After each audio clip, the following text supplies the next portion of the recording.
C'est une de vos phrases d'ailleurs. Vous dites, je vous cite, le congelé peut être meilleur que le frais mal fait en pâtisserie. Oui, bien sûr, ouais. Parce que le truc du congelé, à la base, c'est quelque chose qui vient d'être fait. Il n'y a pas un congelé qui naît. Enfin, je veux dire, c'est quelque chose qui est frais, qui est fait frais. Après, on le passe en congélation. Donc, D'accord? et penser que parce que c'est congelé, c'est mauvais, non. Si c'est quelqu'un qui fait, je sais pas, quelque chose qui est mal fait, qui est frais, ça ne veut pas dire que c'est meilleur parce que l'autre, il a apporté quelque chose de congelé. Après, comme je disais, faut connaître les paliers de décongélation. C'est comme la plongée, en fait.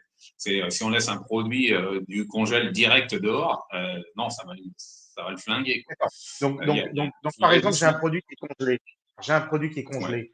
Je fais quoi? Je le mets dans un micro-ondes où il Non, y a non, un non, non, bouton non, non, non. Alors, spécial décongélation? bon, Non, surtout non, pas. par exemple, un entremets, déjà pour les glaçages que vous voyez en pâtisserie, des Ouais, glaçages cacao, des glaçages de toutes les couleurs super jolis, brillants. S'il ouais. n'y a pas la congélation, c'est impossible de le faire. Il faut que la base du gâteau soit congelée et on le glace. Et c'est ce qui va permettre d'avoir un beau glaçage. C'est un des exemples.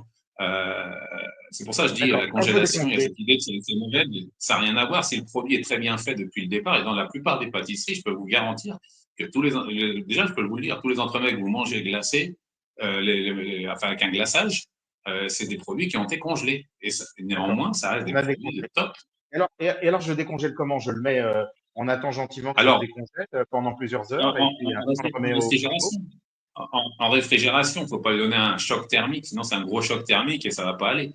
Le truc, c'est qu'il faut que la mousse elle revienne à température, il faut que le crémeux, il faut que le biscuit. Ok. Donc c'est step by step. C'est C'est step pardon? by step. C'est là Ouais. le rôle du professionnel de faire ça. Alors,